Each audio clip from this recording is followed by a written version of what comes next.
Most of the people here have been here before. For the ones who weren't here before, just say really quickly, the point of the share is positive Yiddishkeit, talk about what the beauty Yiddishkeit is and the meaning of the mitzvahs, because we're all religious and we all do the mitzvahs. We might as well see all the beauty in it and talk about the beauty and understand why we're doing the mitzvahs, so when we go and we do the mitzvahs, we have that connection, because now that we're doing them, we understand them and we can make the connection. A lot of times when you're born religious, you were trained to do a lot of the mitzvahs and you end up doing them by just habit because you were raised that way. But the mitzvahs have so much meaning, every one of them, and they're so deep. And when you see the meaning behind them and you see how deep they are, you connect to them and everything becomes so much more beautiful, positive, and exciting. And every Wednesday night we have to share at the same time at 8:30, and we take one Jewish concept, one big Jewish concept, one big mitzvah, and talk about what's the beauty behind this concept or this mitzvah, and what's the meaning behind this. So the next time we do that mitzvah, we can have that connection to the mitzvah like we never had before, and Yiddishkeit could become the most exciting experience in our life. Tonight, I'm humbled, always humbled to speak in front of Rabbi Bergman. Honestly, Rabbi Bergman is the smartest person I've ever met in my life. And as a person, I've never respected a person who not only everything he says, he lives by. It's not just he says it, he lives by it.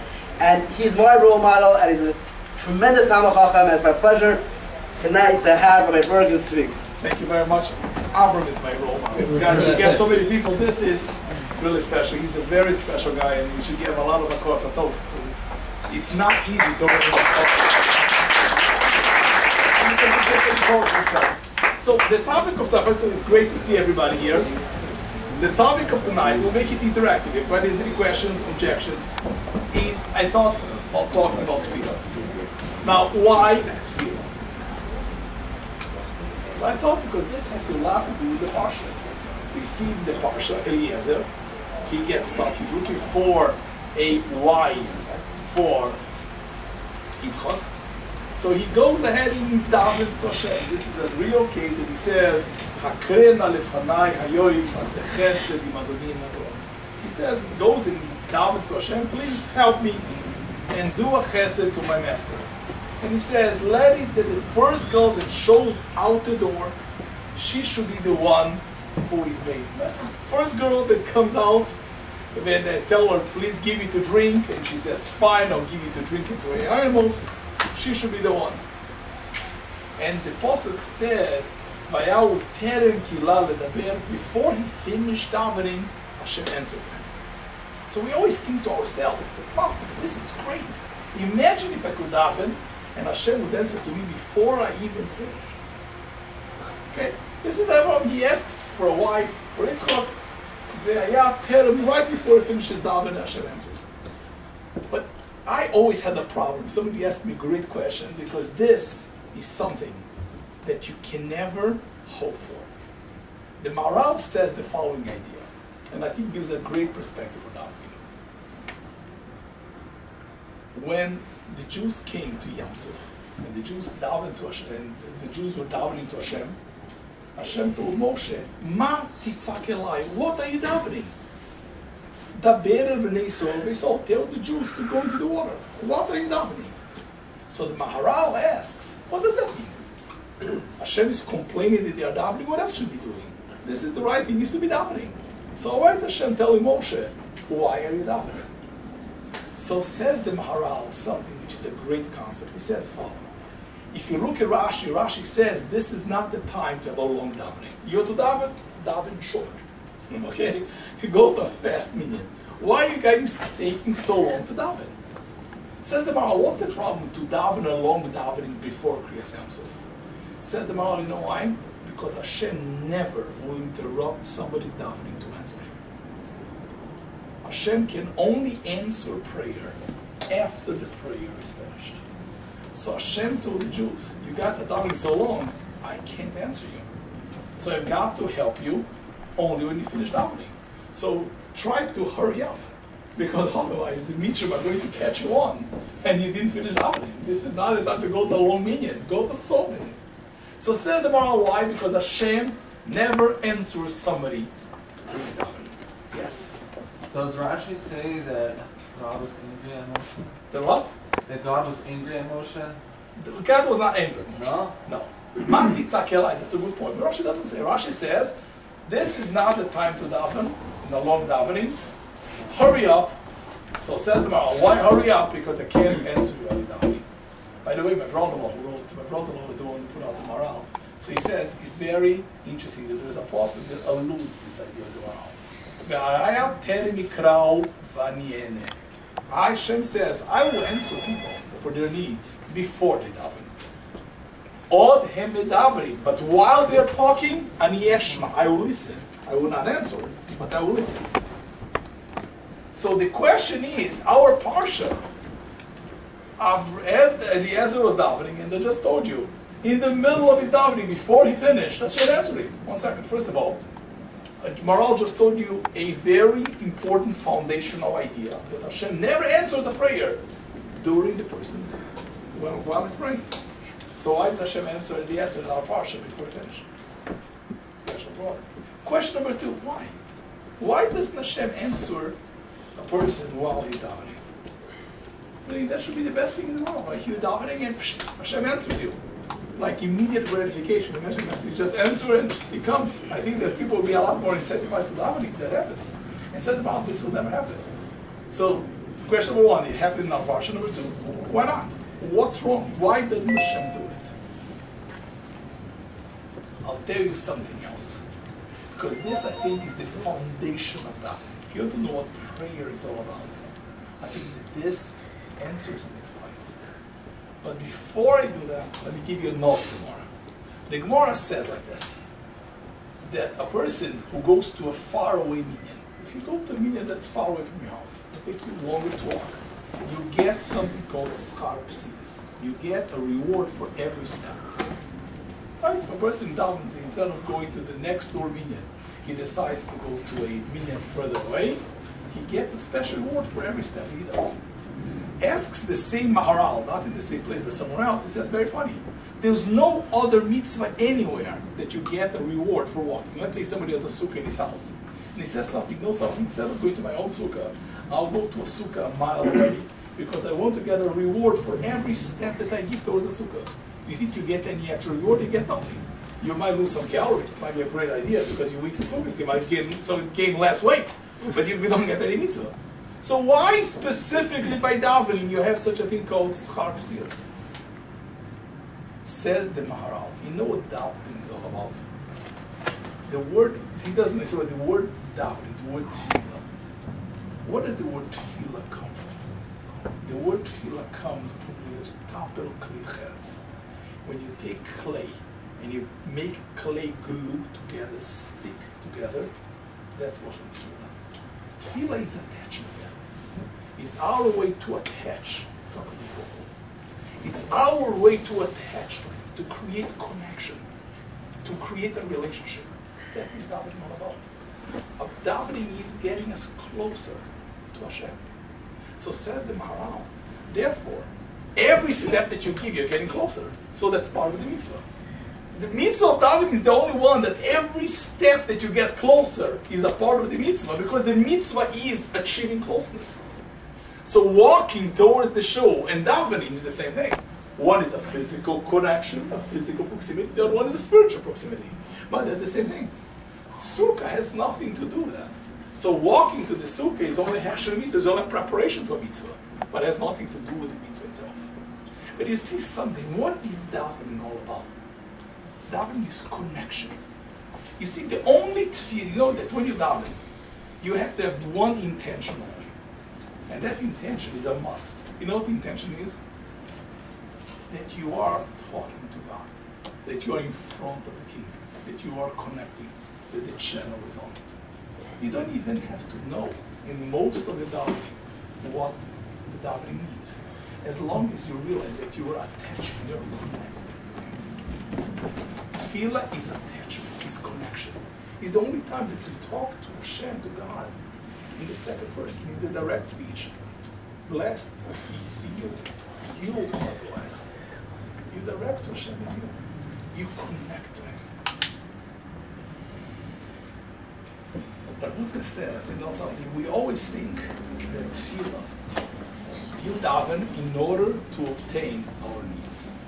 Otherwise, you daven because you want X, Y, and Z. So the davening is a way to obtain X, Y, and Z.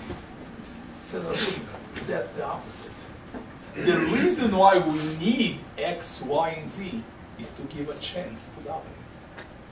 So it's not that we daven in order to obtain our needs. Our needs create the need of a relationship. The second you depend on somebody, you could connect. Because the connection is always when you're a receiver and he's the giver. Always in this world there is a concept that connection is done by a giver and a receiver. The second you go ahead and you need something, it gives you the chance to actually approach him, connect to him, and talk to him. Our needs create the opportunity. Davening is the end result. That's why, you know, the davening, if you look at the translation, the davening is always related to Hashem as masculine. But God has no gender, right? Hashem has no gender. So why we relate to him as the masculine? Indeed, one of the first things, there is a reform Siddur that just came out, that the Siddur is translated 50-50.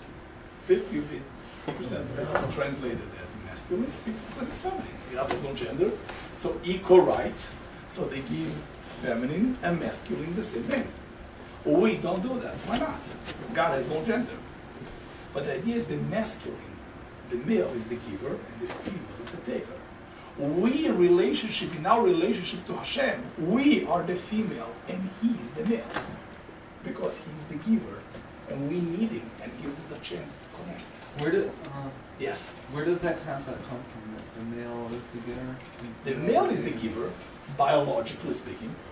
Right? Oh, okay. Biologically speaking, the male is the giver, right? That's God's creation. But now it's a great question. The world was created as a scale, and this is a parenthetical. The world was created. Well, the lady's not fully a taker. She does half the process. For sure. So the taker has to do with giving also. And that's what we spoke all the time. This is the Hashem created the world. There's a giver and the taker, but the taker is a giver also. In the concept of davening, but in the scheme of things, is in its larger sense, he's the giver or the taker, but we have to give also. That's why we have the chance to mitzvahs and etc. And that's something else. But the idea is that we give our needs, give us a chance to connect. You know, the Gemara in Chulin says the following idea. The snake was given a funny curse. You know the curse of the snake is? That she has no taste buds. That no matter what it says, whatever the God told the snake, anything that you eat, it will taste like dirt. Afar tochli kol yemei chayayich. Should eat dirt all your life. So the Gemara in Chulin says, what kind of a curse is that? This is probably the greatest thing. She has never to worry about what's for dinner. Because no matter what, it will taste like dirt. At least she has like, this is the ultimate hakuna matata. You know, like I finished, I have no worries. What does it matter? So the Gemara in Chulin says, she goes up and she has dinner and there's never need for anything. She has no worries. So what kind of a curse is that? You know the Sasana says, that is the curse. The curse is she never needs God. She's independent. God says, you know something? Don't worry. You have no worries. You are on your own. So you never could pray. You don't have need for prayer. So stay on your own. She lost the connection. Our needs, our frustrations, our difficulties give us a chance to pray, to ask for it. So the needs that we have are the greatest blessing because it gives us a chance to come to Kadosh Baruch Hu and say, I need you. That is Tefilah. So says the Maral, Buddha says that's what the Maral means. If Hashem will come to you and while you're davening, give your needs, Hashem will be saying, stop davening, I'm giving you things. It would appear to be that you're only davening because you need something. But the reason is the opposite. You only need something because of davening. So which one is the most important? Which is primary, which is secondary?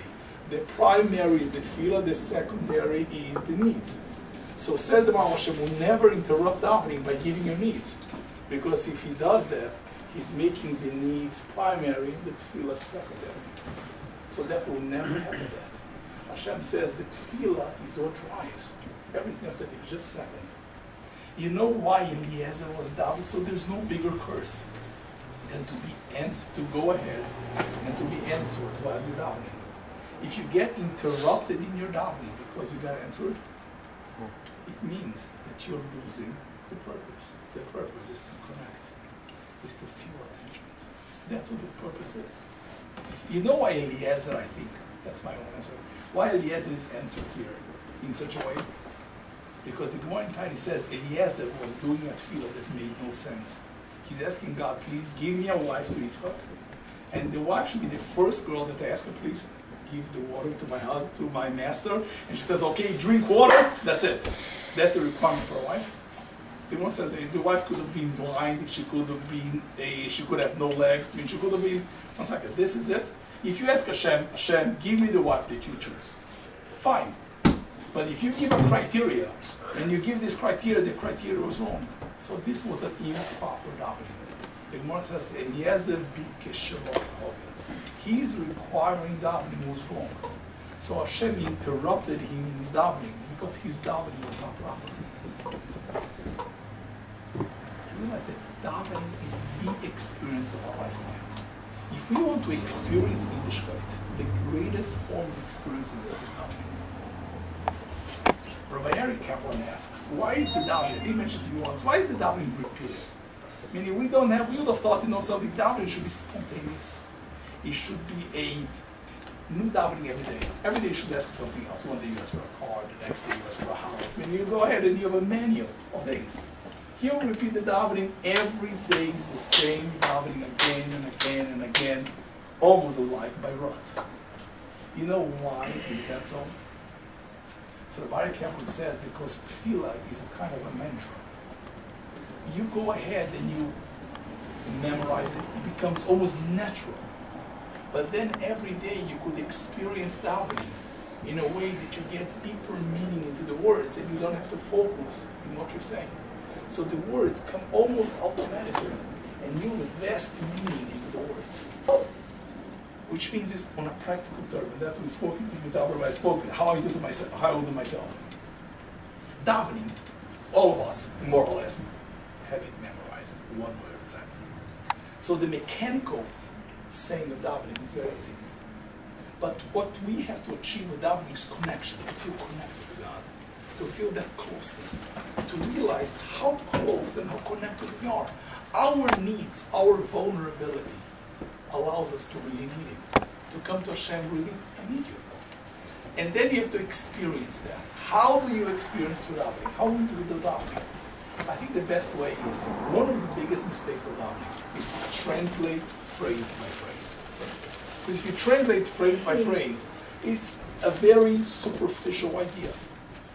The important part of davening is to look and savor every word on its own. It's impossible to do that all the davening. But look at Shemon Esrei. Take one block at a time, and take every word and try to meditate on the word you're saying.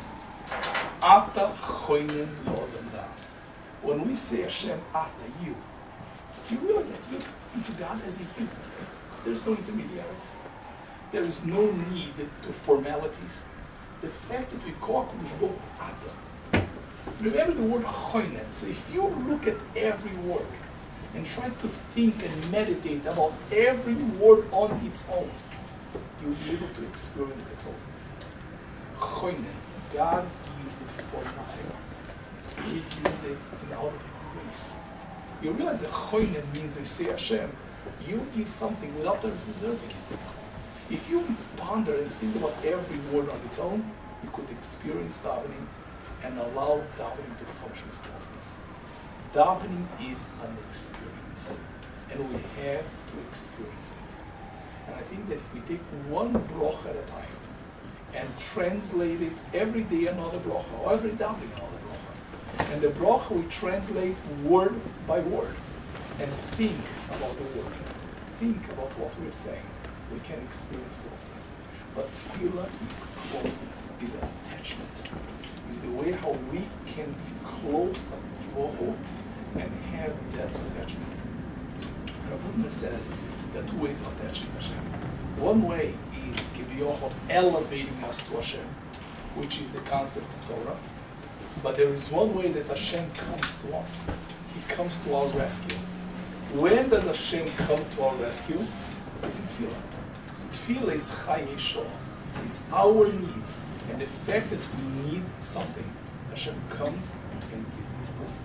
So I think for all of us, if we experience davening, we can experience what the relationship with our God means. And I think it's very important to make it personal. Make davening personal.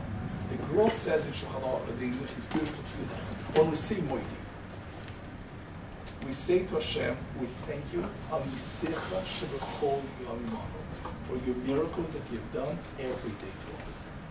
Every day a person is obligated, is incumbent to think during the day, and to think how many cases of serendipity we had during the day. How many times during the day we had things that, something, God came to help me. This is the time to recognize, to appreciate. But davening has to be personal. So the attachment is us. And it's a great, says the Guru, the chiyuv on the davening. In Moedim, the same way every bracha, we come to Hashem, we want to attach Him, to attach to Him by our needs. Moedim is an attachment by showing and understanding and thinking how many times Hashem is with us during the day. And I'll tell you, if a person actually thinks about it, he realizes that how many times Hashem is with them. And that's the greatest, if a person wants to know what is the greatest form of creating connection, is acknowledging when that connection exists.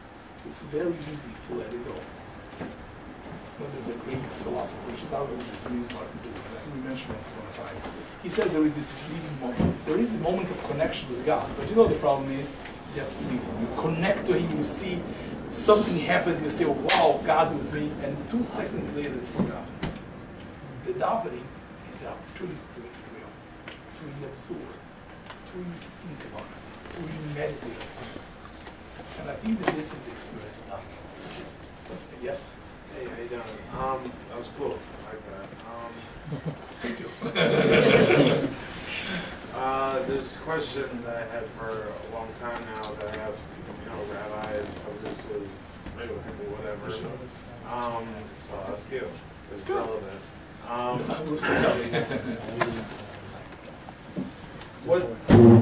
Why speak? God knows before, while, and all the time what you want and what you need. Why speak? And I was in love once with a girl, right? And it's not like, Woo! Good, excellent. Only once, that's good. It's not like the others. It was like, I didn't even have to talk. I just wanted to be around.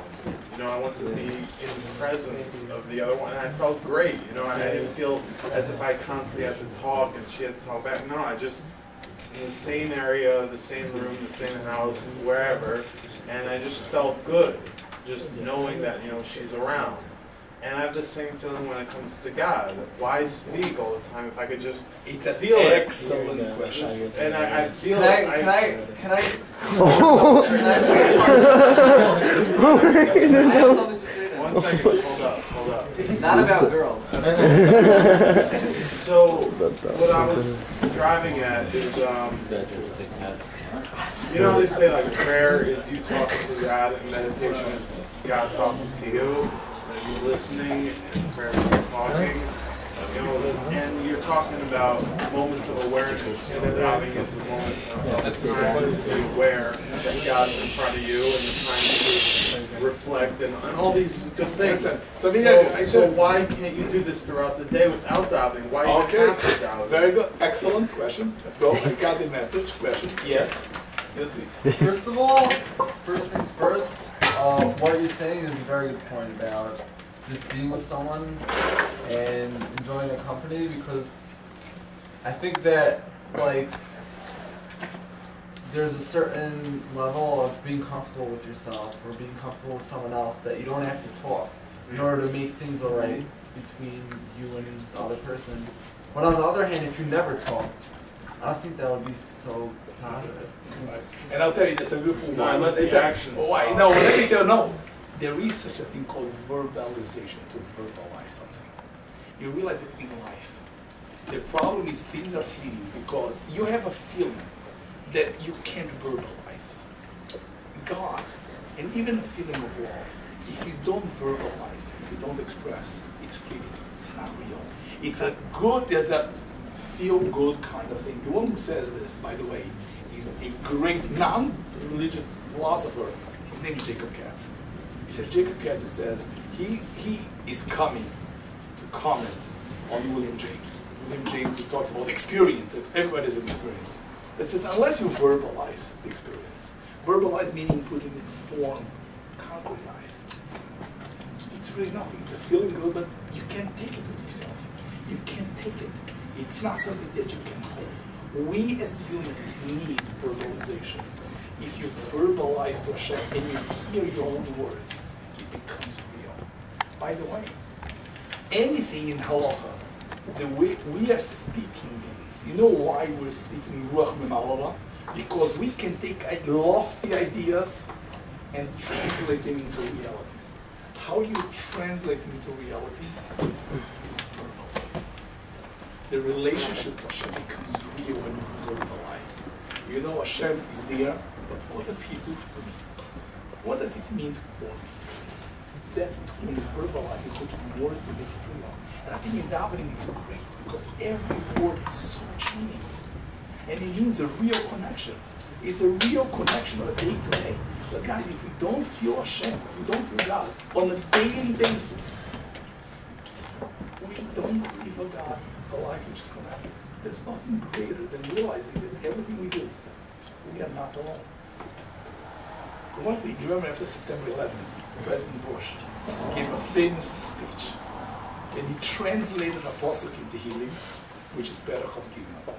Gam ki lech begates hamoves. Even when I walk in the shadow of death, lo yirara, I will never fear. You know why? Ki ata imodi. Because I know that you are with me. I'm never alone. Davening allows you to verbalize, to realize that we are never alone.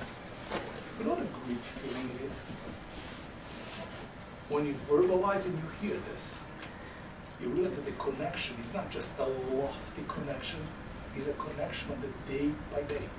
There are mundane things that we can never and we should never fear because He's all there. That's what we achieve with davening. I think that all of us, you know what is not Jewish? Is the concept of fear. Fear that we feel helpless never exists. Because the second we're helpless, we know that we have a partner that will make up for it. The worst thing in Yiddishkeit is to feel that you are fully in control. Because by thinking that the fallacy of control, if you feel that you're in control, there is no need for a partner, and you push Hashem away. And in essence, we are never in control. It's a fallacy of control. But the more we realize how vulnerable we are, the more we realize that we need Him, and we have a chance to experience Him on a day-to-day life. I think that's a great thing. A question. Because I want to get all the people to check it. Is there a way that you could elevate yourself to the point where you understand that and there's no reason to rehash it? It's like you understand that 1 + 2 = 3. So you understand these concepts that God's always there. There's no need to fear anything. You know how? You know everything's going to be gone one day, and there's no need to fear anything because everything is fleeting, and there's nothing to ask for because it's been given. So if you understand this, then why rehash that equation over and over? So as you know, rehashing, you get a deeper understanding. You realize that life. No, I'm saying, is there a level journey where you could get to that's it? No, there's no. You're just like, I got it. No. 1 + 2 = 3. That's not. That's That's called superficial knowledge. I don't know that. 1 + 2. Can I tell you something, guys? Knowledge of God is not 1 + 2 + 3. One, if we go ahead and it's arithmetic, is experience. This experience is connection. Deep, but it's deeper and deeper. Life is a journey. Guys, if your davening is the same today as the same as tomorrow, something is wrong in the translation, something got lost. Because every davening should be a higher form of experience. If you're married, let's talk about love. If you think that your love stagnates, you don't have what it takes for love. Love is a journey that every time you understand better, you connect. This is the journey of life. We believe that in Olam Haba, we will experience God deeper and deeper every day. That's a real marriage, is that. The second you feel that you got it, you'll get bored of each other. Relationships need to grow. Sounds like an insecurity. It's not insecurity. You just gotta keep doing it. You gotta keep growing and growing because you're worried it might stagnate. No, it's not totally stagnant. Sounds like an insecurity. Just the opposite. I don't know. You should know something. Growth is what the status quo is. You realize something. We are helping. God created us as growing. If we don't grow, you might think that you're secure, but you're proceeding life. By the way, that's right. We all know this. We all know that there's no stagnation in all of creation. Nothing stagnates. The stagnation is only a fallacy, right? If we think that here in the world we are static, you're just fooling yourself. Yeah, same old. Okay? That's it. Yes, anybody else? Yes. I just wanted to ask you, just in terms of the connection with God, which I totally relate to, and a few months ago I totally took a new angle, and that whole idea of, it used to be just putting on its fill-in, and then just kind of getting the words out and moving on with my day, but now it just became like totally transcendental in terms of just having that connection with God and feeling God in front of me during davening and trying to do it throughout the entire day, which is the best experience of my entire life. So the words are true, just for your your information. But in terms of the idea of what I should I know I feel something above me, but what should be my image? What should I really see when I'm closing my eyes davening to Hashem? Now, it's a great question. What should you see? Now, we have to experience it in life, as we all know. Sometimes to remove the image is the most important. So I love the no image. You have a voice, you have sound. Because image, you are reducing it to something, to a low experience. All images are functional experiences. You never picture something that's beyond your experience, right? Because you're only taking flashbacks and applying to the future. With God is a forward-looking relationship. Therefore, when you talk to God, you talk to the void, to reality, and experience. That's why Chazal say that the best thing, and I always do that to myself. Where is the best place to daven? In front of a wall.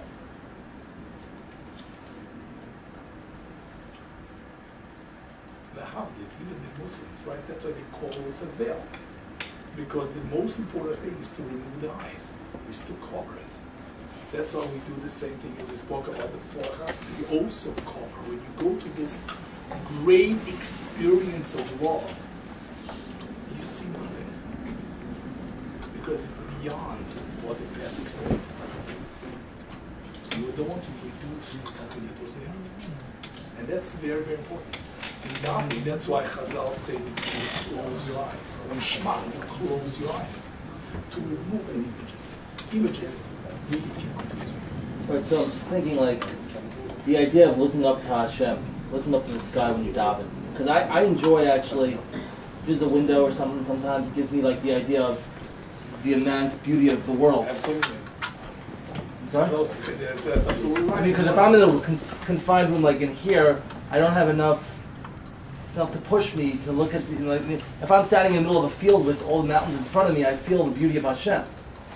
Yes, you could look, but again, you're not supposed to open daven in a place which is completely open, because you have to know your limitations, you have to know your constraints. See, davening is that feeling of constraint and attachment. Is that give and take. So the halacha is so interesting that you're not allowed to open to daven in open field. You're not. You have to have something in front of you. Because you have to have a feeling of constraints and limitation. That's what davening is. Davening is that pull and pull. It's like the set planets, right? You attach and you realize your limitation is the feeling of limitation. That you're trying to realize how lowly you are. Not how lowly, but how we need it. Is the fact of need. It's not just awesomeness of peace, but our need or our fragility. So it's this double, is this. gain the tribulation. So one of the other ways, but looking at the sky is great, that's why the shul needs windows. You see, the Arocha addresses it. You have to have walls, but you need windows. Right? You need walls, the confines of the wall, but you need windows that you have the ability to connect.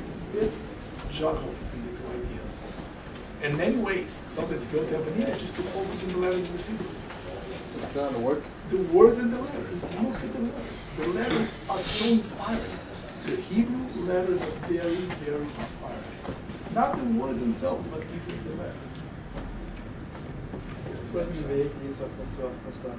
Yeah, okay, so that's the idea. He went to the Soder, and Haran says Soder is in English. Yes, we'll go over, but it's not double, it's not an open field. Yitzchak needed it. You know why? Because Yitzchak represents the Sadim, so he needed this openness, because himself is too closed. The davening, it's always this balance between the two. Life is a balance. Guys, life is a balance between give and take, between constraint and awesomeness. Life is also a balance. Not a skill of balance, and that's all we need. Anybody else? Yeah. Yep. I wanted to add Tefilah is very difficult to grasp and as we grow older, trying to understand. We all try to get a connection. I'm hearing these questions, and just two things I wanted to point out. That Bria comes from Amira, right? I started my Mara Sinero, right? So when I started to understand Baruch She'amar from a different perspective, we say Baruch She'amar v'haycha olam baruch hu, so you're blessing God for the Amira. So like shtika, like to be quiet, I guess you could be in some mountain and find tranquility, but the Amira is what's making the Bria bring whatever it is into our lives. So there is a requirement of us to actually verbalize. Now to follow up with that is actually, you say v'chul mekabel noem al malchus shamayim. It says b'nachas ruach b'safa uberula, meaning it's important that we articulate and we pronounce the words, the sounds. I guess maybe the vibrations perhaps of the amira. So even if you don't understand the words, perhaps, but just the mere articulation and the pronunciation and saying it clear, it will affect us in a way that we might not understand it just yet, and with time it affects us. That's a very good point. That's a very, very good point. And if you want to know also one of the beautiful, you see before Shema, you say two brachas, right? One is Yitzhak and one is Ava. Right? What's Yitzhak? Yitzhak, we thank God for creation. And Ava Sola, we thank God more. Because two experiences, how you could experience God is that, as you said, through the creation, through the awesomeness of creation. That's Yotzeror. Look at the words. It talks about the awesomeness of creation, what the greatness of Torah. And that's the second one. So the Rambam says there are two ways of achieving God's law. Is either through meditating on creation or meditating on the Torah. And that's why the two brachas before Krishna exactly addresses that. One addresses the Greek and one addresses Torah. And then we get to that after. So really the davening, all the words and all the stories is just to achieve that process. It's teaching us how to get there. But davening is a lifetime work. And every day you get to a different level. But it's a level that you experience, that you repeat, that you feel, that you've got to feel davening. That's what we mentioned before, Ashon, you've got to feel davening. One more question. The idea of a minion, though, I just thought about this just a second ago. If the idea is you and God, and developing that connection between you and God, the idea of a minion, what is the idea of a minion if that's the case? I mean, the idea is for you to develop a connection with Hashem, and I don't know necessarily if that minion, I guess maybe having other people around you who have the same idea, but then you kind of feel that maybe those people are taking away God's, that connection, because they're talking to God and I'm talking to God, maybe that real close connection really can't exist between you and God. So what is really the idea of a minion if that's the whole point of davening, to have that connection with you and Hashem? Because our connection with Hashem is our community. I told you it's the give and take. If you daven on yourself, you are basically creating a relationship that excludes everything else. And that's not the relationship. It's like davening in the field. It's a give and take. You're part of the community. And in the life of community, you connect to Hashem. The connection of Hashem is such that you don't have to go become a monk. See, a lot of people think that the way to become to Hashem, you go in isolation, you become a hermit, and you go into meditation. We don't believe in it. It's through this world, through the community life, we still can connect to Hashem. That's a good meaning. The idea of the meaning is that your connection to Hashem does not require to become in isolation. That's the beauty of life. We connect to Hashem not by going into a cave, we connect to Hashem by living the day-to-day. That's the beauty. Guys, we can connect to Hashem on the day-to-day. When you go to work, when you do something, you connect to Hashem the same way. That's a beauty.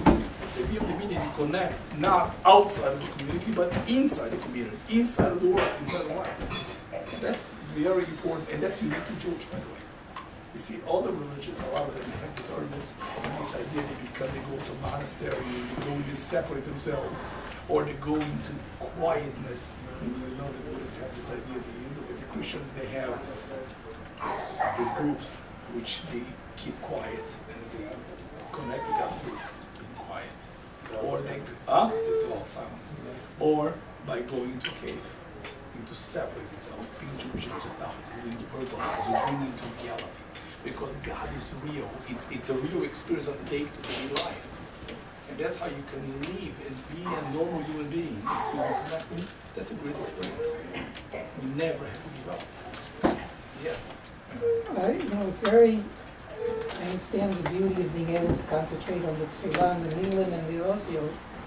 From a practical point of view, for davening a minyan, we cover about 100 pages in 35, 40 minutes. What's the point? How are you supposed to accomplish this?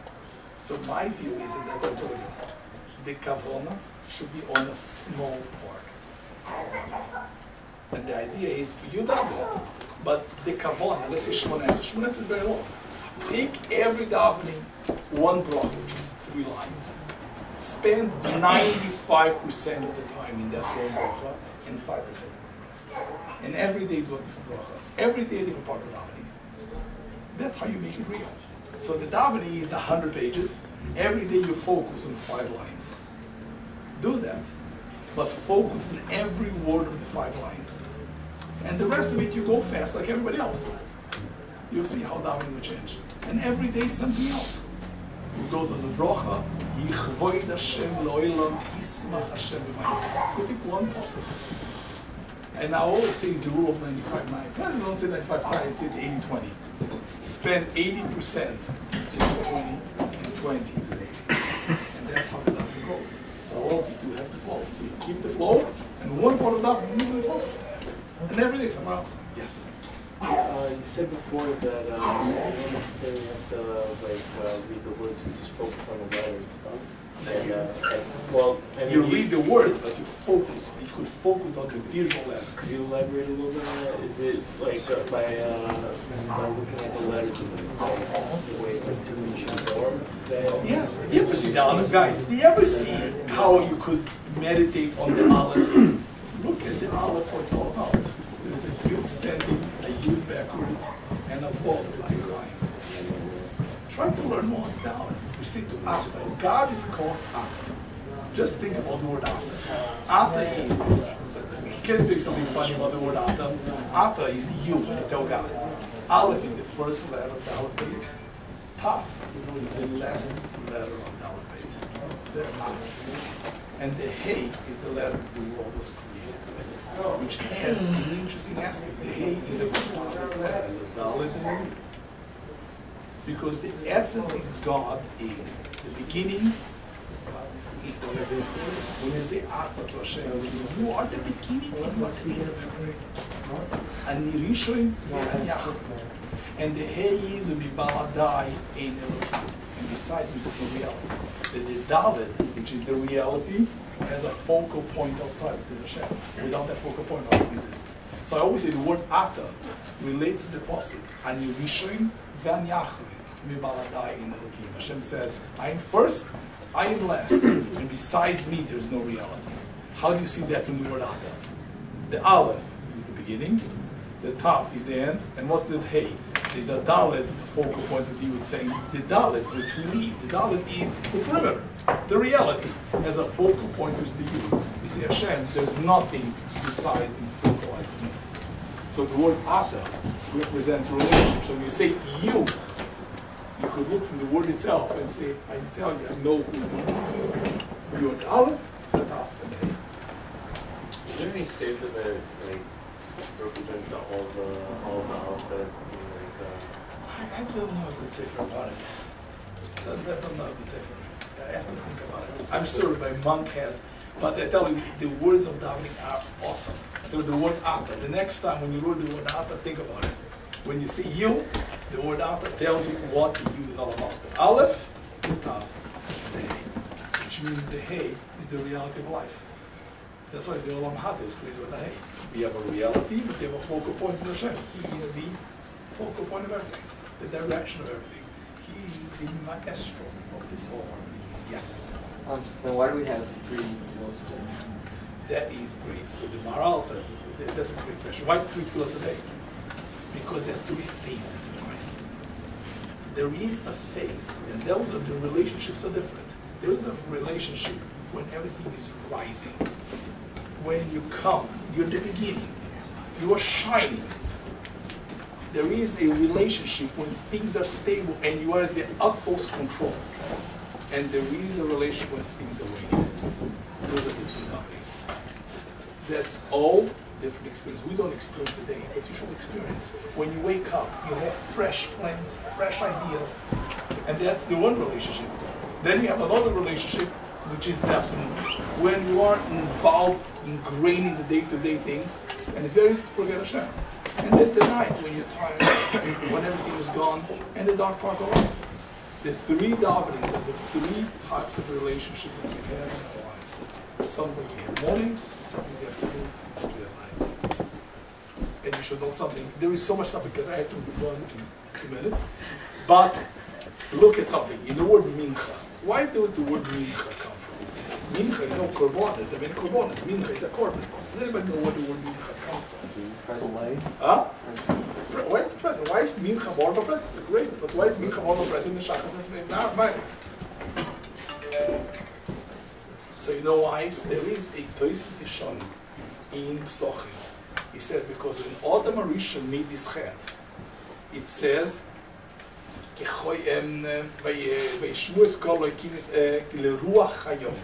says when Adam Arishon made the chet, he saw God, Leruach Hayom. The Targum says there, Lemincha Yoima. So right after the chet was mincha. Now what does that mean, mincha with the chet of Adam Arishon? So the Targum says, look at the Targum, because the Ruach Hayoim, Lemancha Yoima. What does it have to do with this? But the simple idea, mincha represents this. Mincha represents, in fact, the time of the day that you, the easiest davening to miss. That you never have a time kavua. You realize something interesting. Shachris, you could have a shachris every day at the same time. Ma'ariv can be a same time. The only tefillah which always is in the middle of the day, that you don't have a real time on to daven, that you can never have a real fixed minyan because this thing keeps moving around. And disturbs, it is always a disturbance and a headache during the day, is one tefillah called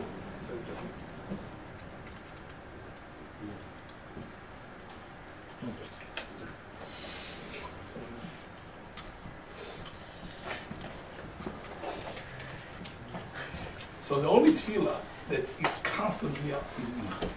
Because mincha relates a time that's the easiest to forget Hashem. Because it represents it's connected to the time of life that you are involved, engrossed into your own life. And that's how Adam Rishon created the Chet. So mincha represents the most vulnerable spiritual time of a person. And that's why mincha is called mincha. Because to remind you that time of mincha is the time or the attitude that led Adam Rishon to the Chet. So this is it. It's 3 experiences. Every davening is a different experience. Ma'ariv cannot be the same feeling as Shachris, which is not the same feeling. Guys, it's a great pleasure. I hope everybody enjoys davening because that's a great day.